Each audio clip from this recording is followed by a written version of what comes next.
Muito bem, vamos continuar nossa conversa a respeito do livro de Efésios. Muitas coisas para a gente aprender. Quero orar com você antes de nós nos debruçarmos na palavra. Querido Deus, obrigado por esse tempo que o Senhor nos dá. E nós agora pedimos e nos dirigimos ao Senhor mais uma vez, especificamente por conta desse momento em que nós vamos meditar na Tua palavra.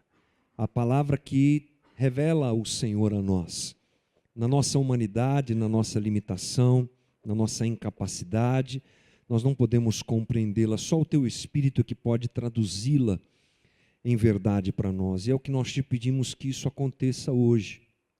Traduz a Tua palavra para a gente, Senhor. Fala aos nossos corações. Que o Teu Espírito se movimente dentro de nós, que a Tua palavra caiba dentro de nós e encontre lugar em nós.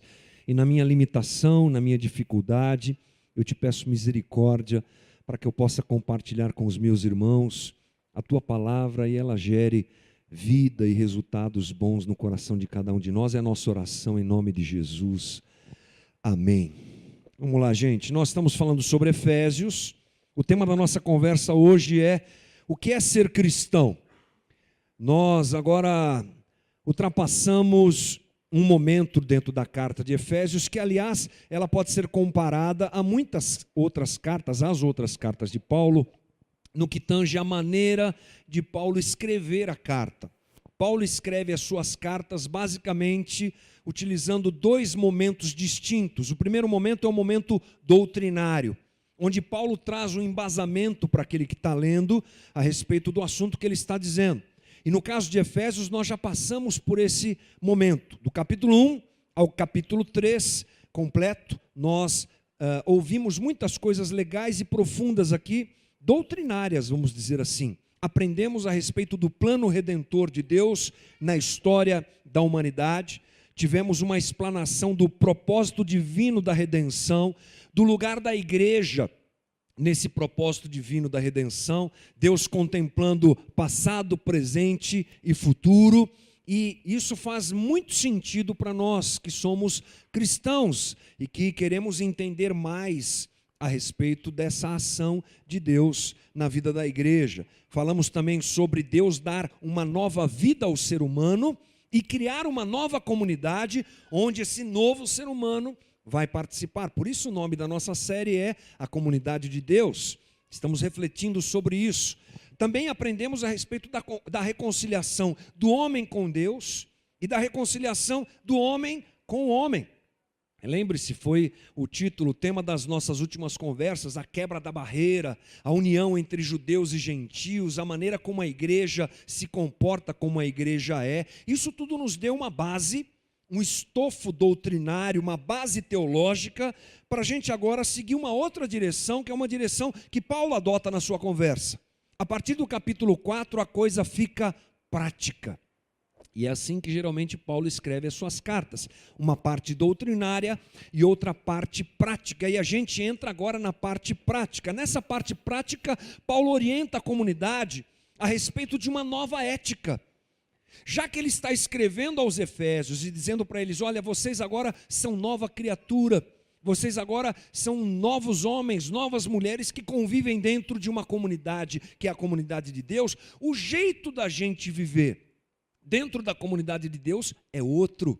E é aí que Paulo toma esse caminho, o caminho da ética cristã, que vai tomar nossos próximos domingos, e a gente vai se debruçar sobre isso. Paulo traz uma orientação para que o cotidiano daquele que está dentro da comunidade de Deus seja uma verdadeira resposta ao plano de Deus para nós. Por isso que é muito importante a gente ouvir, entender, aprender a respeito dessa doutrina, o que nós fizemos até agora. Porque quando eu compreendo esse plano, quando ele se esclarece para mim, a misericórdia de Deus, o trabalho de Deus no passado, no presente e no futuro, Deus quebrando as barreiras, isso tudo vai criando, ou tem que criar em nós, um sentimento maravilhoso de gratidão a Deus. E é aí que Paulo entra. Você entendeu tudo que Deus fez? Você entendeu a obra redentora de Cristo? Você entendeu esse projeto incrível de Deus? Então, agora se comporte de maneira digna a esse plano realizado por Deus na tua vida. Essa é a resposta que nós devemos dar a esse projeto divino, né, que nós tanto aprendemos nos últimos domingos. Então, vamos lá. É o capítulo 4 onde nós estamos, e é sobre ele que nós vamos nos dedicar nessa noite. Alguns versículos do capítulo 4, começando pelo primeiro versículo. Paulo já abre esse capítulo dizendo: como prisioneiro no Senhor, rogo-lhes que vivam de maneira digna da vocação que receberam. Paulo já entra pesado. Ele já diz assim: eu rogo a vocês que aprenderam tudo o que eu disse até agora, que entenderam tudo o que eu disse até agora, vivam de maneira digna essa vocação que vocês receberam. Bom, é bom nós entendermos que Paulo, ele está pedindo aos efésios que vivam de acordo com essa vocação, e a pergunta que vem logo em seguida é: como é que se vive dignamente essa vocação?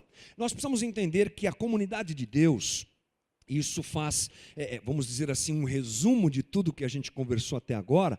A comunidade de Deus tem duas bases fundamentais e inegociáveis. Nós aprendemos nessa conversa toda que a gente teve até agora. Duas bases. A primeira delas é unidade.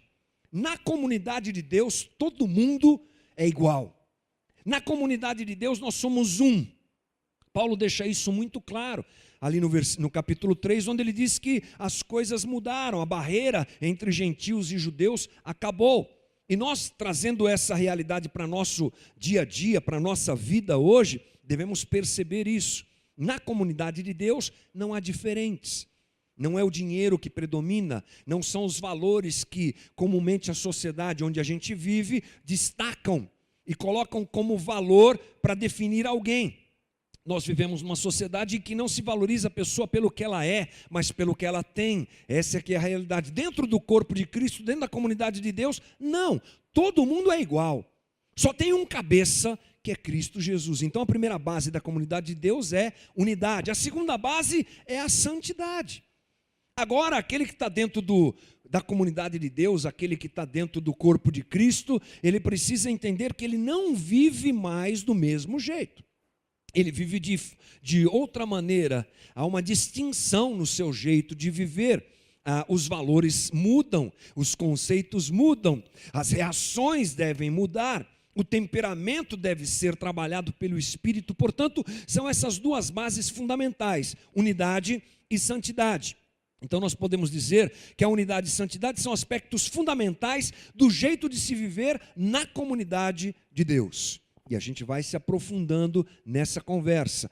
Paulo está querendo dizer que há um jeito de se viver diferente em resposta a todo o plano divino que nós tão bem conhecemos aqui nos últimos domingos. Mas vamos lá, Paulo agora vai para a questão prática.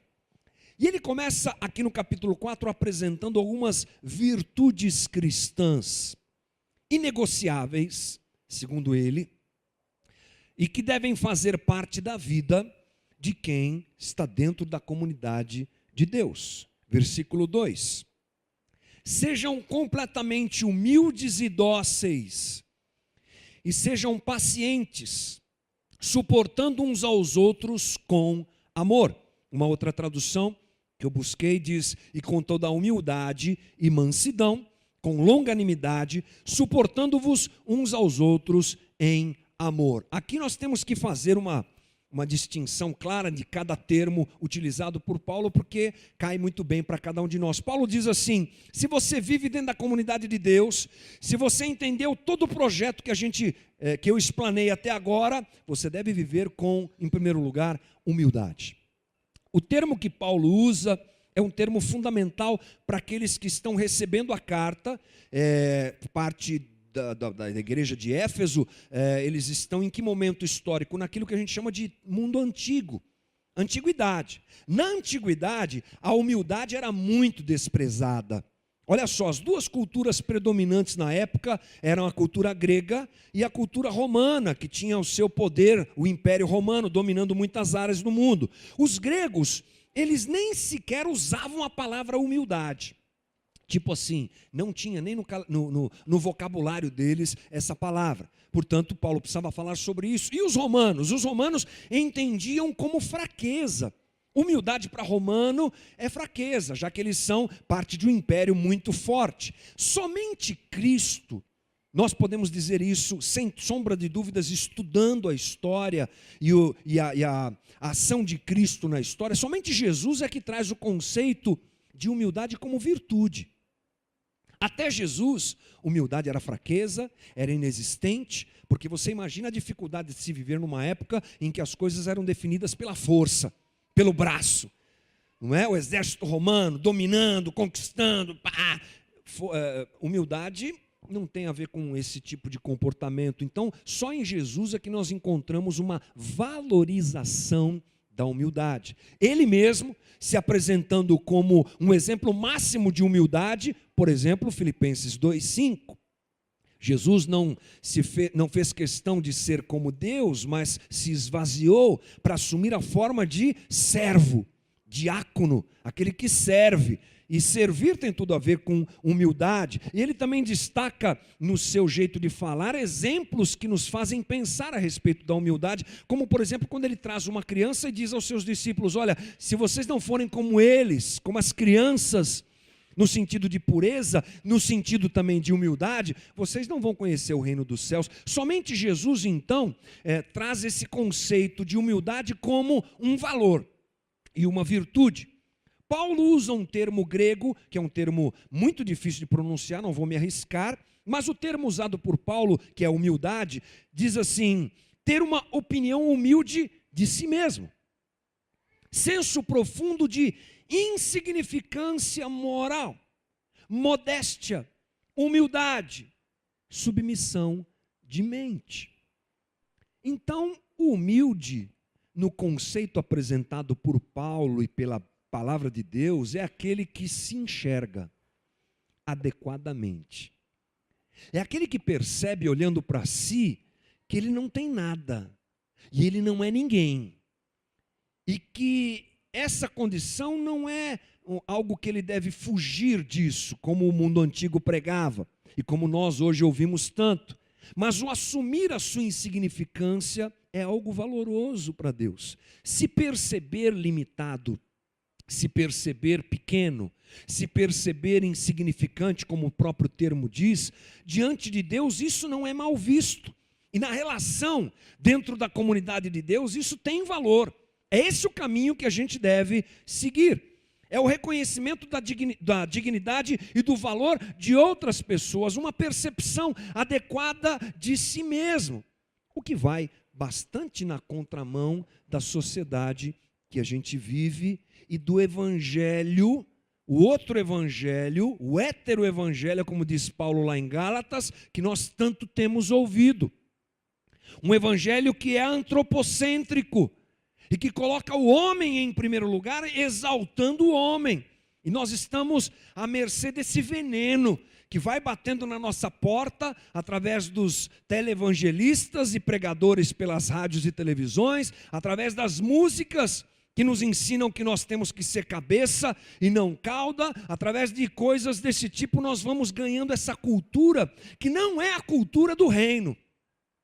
No reino eu diminuo, no reino eu sou menor, no reino eu me apequeno, no reino eu te valorizo, no reino eu não reivindico a minha grandeza, mas eu reconheço a minha insignificância e limitação. E assim a gente convive muito melhor, é o que Paulo já nos ensina. Portanto, esse é um valor inegociável. Nas relações da comunidade de Deus, não tem lugar para arrogância, tem lugar para humildade. A segunda coisa que Paulo fala é sobre mansidão. Mansidão. Bacana você refletir sobre esse termo. A palavra mansidão é a qualidade de se dominar a força que se tem. Eu gostei disso. Mansidão é ser forte, mas dominar a força que se tem. Era um termo usado no grego, inclusive, para se referir a animais de grande força domesticados. É aquela visão que você deve ter de um domador no circo, não é? Dominando aqueles animais ferozes, aquele monte de tigres, leões, e o cara vai lá com aquela varinha, e aquelas feras, num piscar de olhos, podem comer o cara, né? Mas eles estão mansos, domesticados, a força deles existe, eles podem destruir o domador, mas eles estão mansos, domesticados. Assim acontece com muitos cachorros e animais domésticos também, não é? Agora, Paulo traz essa ideia para nós percebermos algo interessante. Deus não quer que nós deixemos de ser quem somos, no sentido dos valores que temos, mas Ele quer tratar esses valores e adequá-los à convivência dentro da comunidade de Deus. Então nós podemos dizer que mansidão é a suavidade dos fortes. Não se deixa de ser forte, mas se domina essa força, que fora desse princípio é usada contra o outro, que fora desse princípio é usada para atingir, para agredir o outro, mas dentro desse princípio ela é domesticada.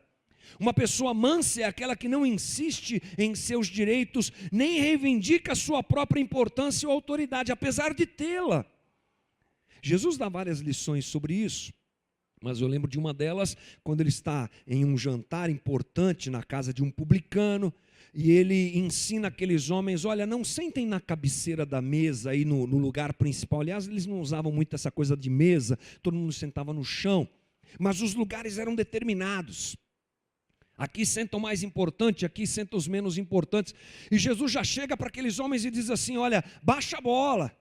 Não vai sentar logo de cara no lugar mais importante, porque se chegar alguém mais importante, você vai passar vergonha. Procure o lugar de menos honra.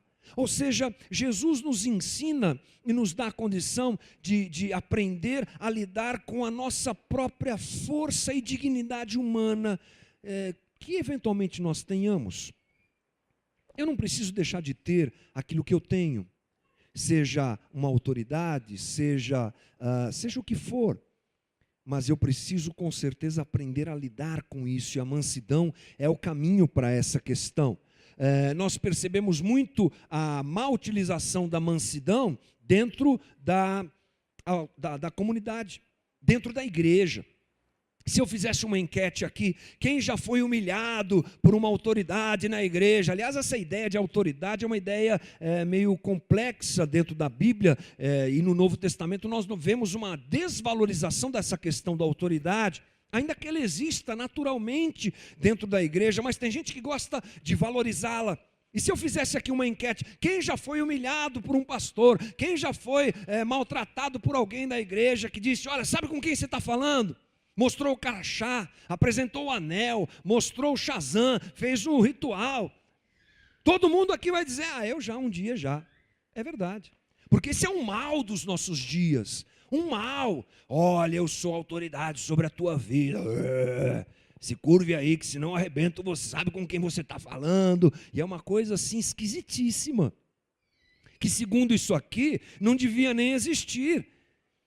Se há alguma autoridade sobre algum de nós aqui, ela deve ser usada para abençoar, para gerar bênção na comunidade, para compartilhar a sua autoridade dentro da comunidade e todo mundo ser abençoado, não para se fazer maior. Essa é a ideia da mansidão. Eu não me faço maior, mas eu me diminuo. O humilde pensa, falando sobre a humildade e mansidão, há um link interessante. O humilde pensa pouco em seus méritos pessoais, e o manso pensa menos ainda nas reivindicações pessoais. John Stott diz assim, mansidão é a qualidade de uma personalidade forte, que é mesmo assim, senhora de si mesma e serva das outras. Bonito demais, isso é uma verdade, não é? Não se deixa de ser quem é, mas se presta a servir ao outro. Aí Paulo continua, longanimidade, falei errado, longanimidade, você lembra disso? Lá em Gálatas 5, longanimidade, bondade, mansidão, domínio próprio. Você vê que os livros de Paulo têm links maravilhosos, e aqui, mais uma vez, ele fala sobre longanimidade, que é o que, gente? Paciência. Paciência. O princípio da paciência, eu acho muito interessante a gente se lembrar que ele é bem vivido quando a gente se percebe alvo da paciência de alguém. Quando você foi beneficiado pela paciência de alguém, é bom você perceber isso, porque você naturalmente vai ter uma condição de exercer melhor a paciência com o outro. No que tange a todos nós, se referindo aqui a todos nós, nós fomos alvo da paciência de Deus. Deus é paciente demais com a gente. Quantas besteiras você já fez na vida, irmão? Tirando hoje, um monte, né? Tirando agora há pouco, você fez besteira, eu também, um monte. Mas Deus continua sendo paciente com a gente, não é isso? Olha o que Paulo mesmo diz, lá em 1 Timóteo 1,16. Mas, por isso mesmo, alcancei misericórdia, para que em mim, o pior dos pecadores, Cristo Jesus, demonstrasse toda a grandeza da sua paciência. Legal isso aqui, né? Nunca tinha prestado atenção nesse texto. Paulo falando, a grandeza da paciência de Deus me alcançou. Tanta besteira que eu fiz, persegui a igreja, matei cristãos, profanei o nome de Deus, concordei com a morte de Estevão. Meu Deus, que Deus paciente é esse? Esse é um princípio bom, a gente pensar nessa condição. E o paciente, o longânimo, é aquele que é tardio em se irar, é aquele que aguenta com paciência, pessoas provocantes, e ela é necessária, porque a gente está sempre se esbarrando, a gente está sempre se estranhando, a gente pressupõe coisas a respeito do outro, que na verdade não são necessariamente verdades absolutas. A gente acha que as pessoas têm que ter o mesmo tempo de aprendizado que a gente, a mesma reação que a gente, e nos esquecemos que somos completamente diferentes. Tenho três, estou falando dois. Perdemos um? Não, então são três. 3 filhos que saíram da mesma barriga, e eles são completamente diferentes, não é? E de vez em quando, já falei aqui, saem as faíscas lá, porque falta paciência um para com o outro. E você imagina no videogame, o mais velho jogando e o mais novo tentando aprender. Não dá nem tempo dele aprender. Você é burro, não sei, direto, né? Toda hora. É assim. Isso acontece entre nós. Portanto, o exercício da paciência é fundamental nas nossas relações. O exercício da paciência no sofrimento ou no infortúnio é fundamental entre nós. É uma virtude necessária diante de uma sociedade que não compreendia o cristianismo como algo novo lá na época.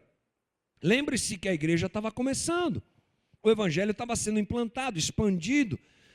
Não é? E aí Paulo está falando com o pessoal lá, pessoal de Efésios, tenham paciência, porque esse povo aí vai ficar questionando vocês, vai ficar não acreditando em vocês, vai ficar debochando de vocês. Tenham, portanto, paciência para lidar com isso dentro da comunidade e, é claro, fora da comunidade também. William Hendrickson fala uma coisa bacana sobre isso, ele diz assim: diante do fato de Deus ter sido tão longânimo para comigo, ainda quando diante de seus santos olhos, meus pecados se manifestam de maneira muito mais clara do que as faltas de meus irmãos diante de meus olhos, eu devo indubitavelmente ser paciente para com meu irmão. Fechando essa ideia, paciência é andar mais uma milha. Vou fazer uma pergunta que eu fiz hoje de manhã. Ninguém soube responder, vou fazer de novo. Sabe quantas guitarras um guitarrista precisa para ser feliz? Você tem ideia quantas guitarras um guitarrista precisa para ser feliz? Quantas? Não, mais uma. Sempre mais uma. Tem uma, ele quer mais uma, ele acha que vai ser feliz com mais uma, mas ele precisa, não é que ele acha, ele precisa, eu vou defender a classe, ele precisa de mais uma. Bom, por que eu perguntei isso? Porque é assim, a gente tem que andar mais uma milha, dar mais uma chance. A gente precisa se lembrar de contar até 10 mais vezes, gente. A gente precisa se lembrar que temos histórias distintas, diferentes, que às vezes o óbvio para mim não é óbvio para você.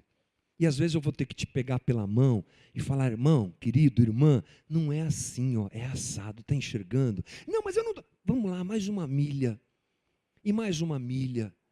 E isso se instala, quando se instala no corpo, é fantástico, porque atinge a todos nós. Se faz presente na minha vida também, que já tenho um pouco mais de experiência, como muitos aqui, na caminhada cristã, mas a gente não deixa de errar. A gente também não deixa de necessitar, de receber, de sermos alvos da paciência, às vezes do mais novo que está chegando, porque todo mundo erra e todo mundo se engana, e a gente vai tendo paciência um com o outro e vai caminhando, é maravilhoso. Paulo está dizendo, é assim, coisa prática, unidade e santidade, é assim. E aí ele vai para um finalmente dessa questão, dizendo que a gente deve se suportar em amor. Bom, a palavra suportar, para a gente dá a ideia de, tudo bem, vou contar até 10, vou suportar esse irmão. Não. A palavra grega aqui é outra. A ideia aqui é levantar, manter-se ereto e firme, sustentar, carregar, é essa a ideia. É te dar suporte em amor. É te dar base, é te ajudar. Essa é a ideia de Paulo. É uma mútua tolerância que, na verdade, sem ela, qualquer grupo de ser humano não consegue viver em paz. Nenhum grupo de seres humanos, sem essa ideia de suporte, pode conviver em paz. E é verdade, se eu quiser te derrubar e não quiser te ajudar, como é que a gente vai andar junto? Num primeiro momento, tudo bem. Você, de repente, não percebe, de repente, está certo. Mas se for uma coisa persistente, como é que funciona isso? No mundo corporativo isso é muito comum. No mundo corporativo você não vai encontrar suporte, você vai encontrar rasteira. Todo mundo quer passar a perna em todo mundo quer derrubar todo mundo. O jogo dos negócios é o seguinte, eu primeiro e você, sei lá onde você vai. Se quiser ir para o final da fila, você vai, mas eu vou ser primeiro. E para ser primeiro, eu vou te derrubar se precisa. E a gente traz essa ideia competitiva para dentro da igreja. É uma loucura isso, gente. Uma loucura desnecessária. Uma abominação para relacionamentos como os que a gente quer ter. E eu dou graças a Deus porque na casa nós não somos perfeitos, é claro. Não parece, mas a gente não é perfeito. Não parece, mas a gente não é perfeito. Mas aqui, assim, eu percebo um nível menor de competitividade. O que me faz muito bem, porque a gente não está aqui para competir, a gente está aqui para se ajudar, e que essa máxima cresça nas nossas relações, e a gente se suporte com o quê, gente? Com amor.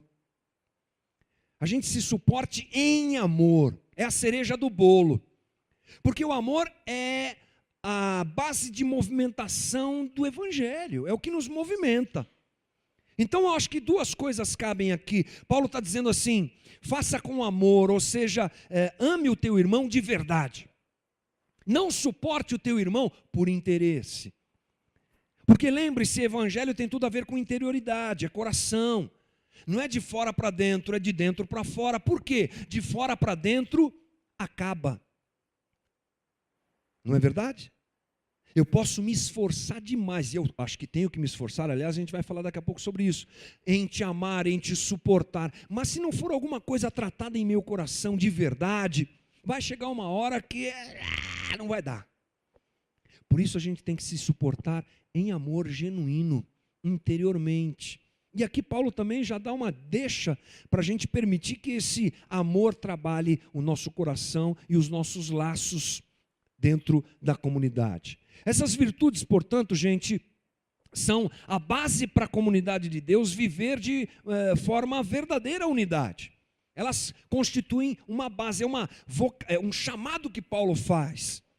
Se comportem e respondam à vocação de vocês vivendo essas coisas. E acho que cabe muito a reflexão de que se nós escolhemos andar uns com os outros, deve ser assim.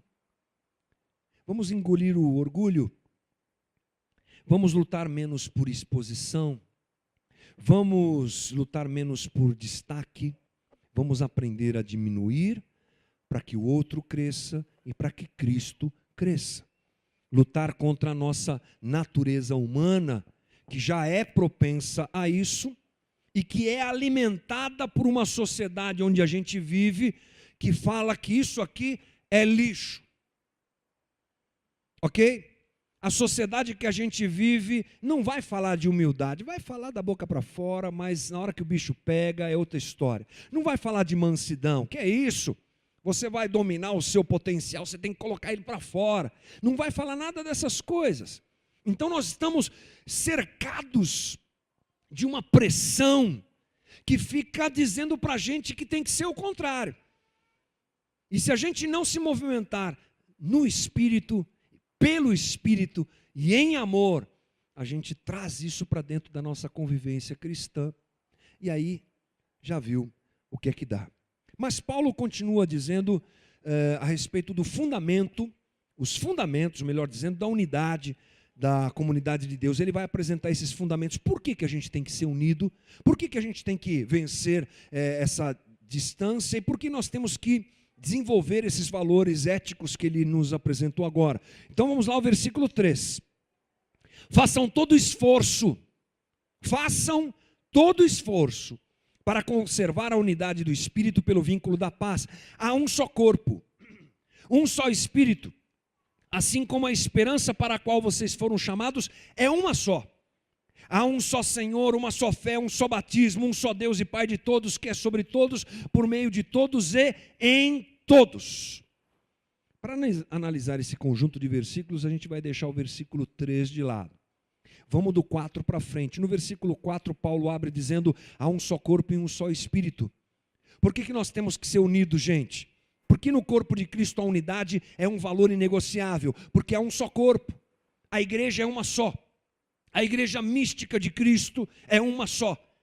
Esteja você frequentando a comunidade local que estiver, você faz parte de uma só igreja, a igreja de Jesus Cristo aqui na terra.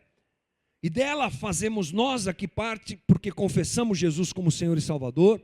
Nossos amigos da igreja aqui do lado fazem parte. A Assembleia de Deus que abri do lado aqui também faz parte. Nossos irmãos espalhados aqui pelo bairro, pela cidade de Guarulhos, por São Paulo, pelo estado de São Paulo, pelo nosso Brasil inteiro, pelo mundo todo.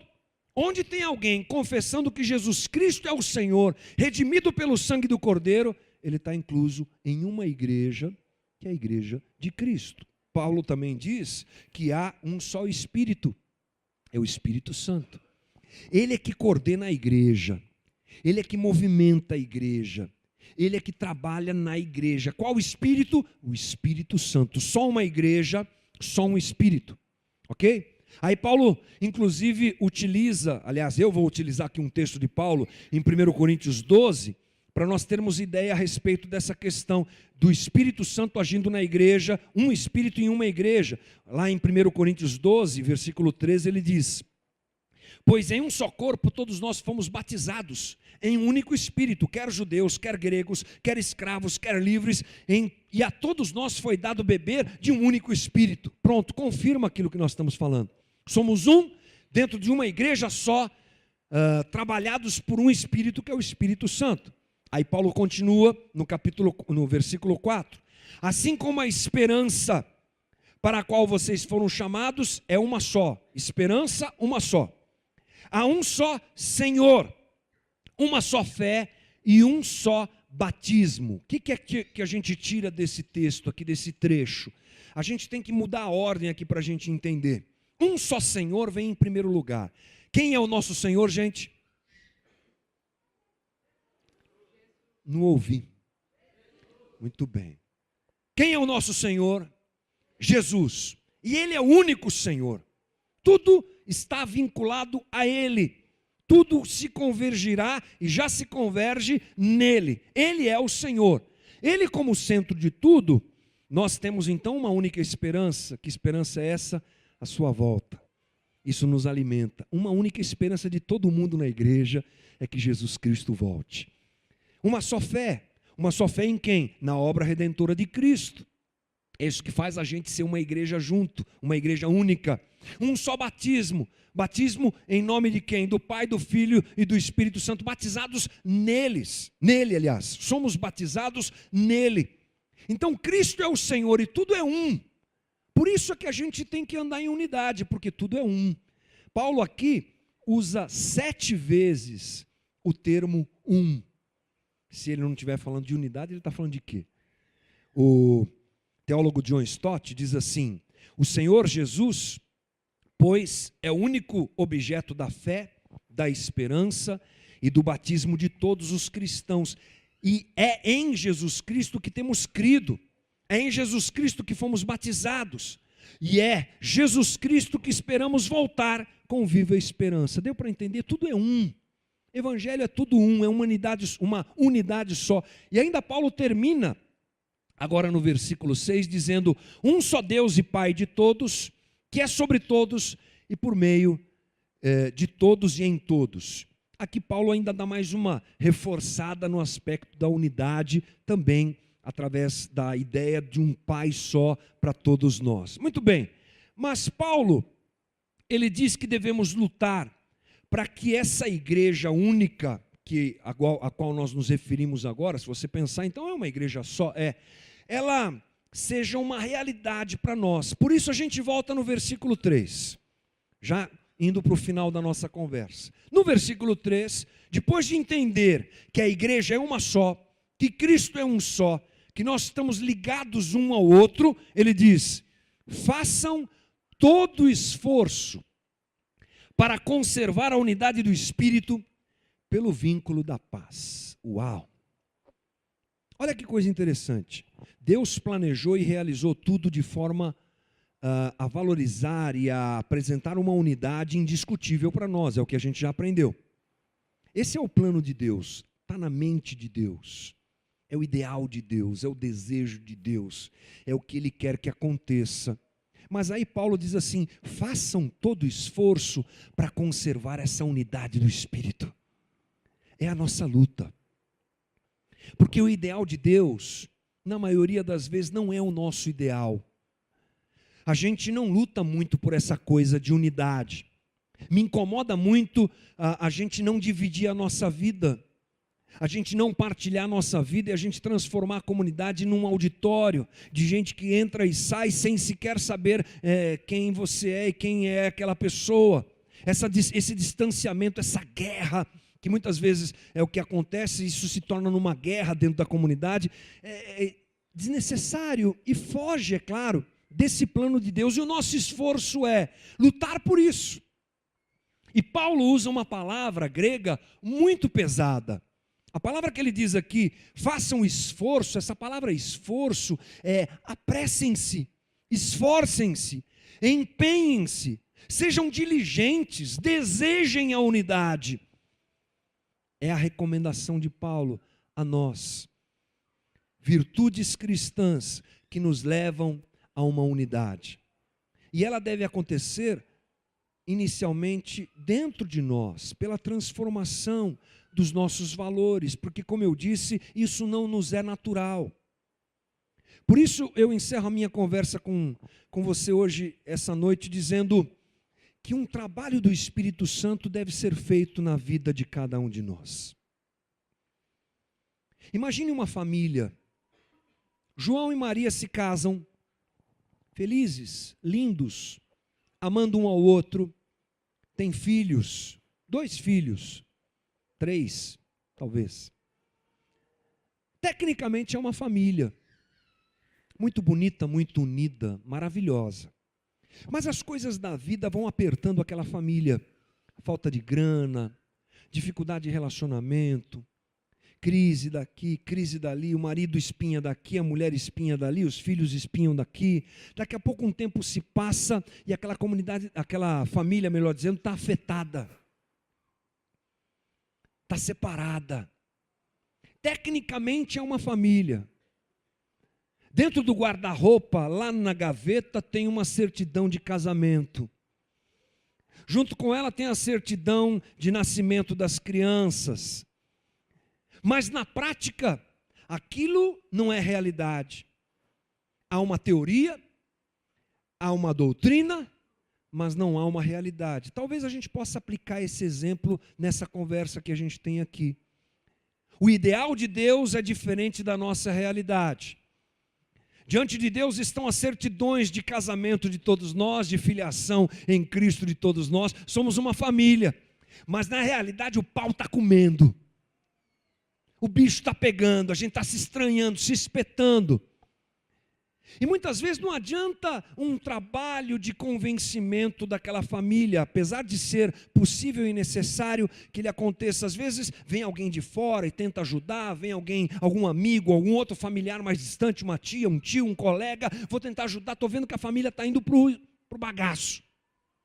O que tem que haver é uma transformação interior dos participantes da família.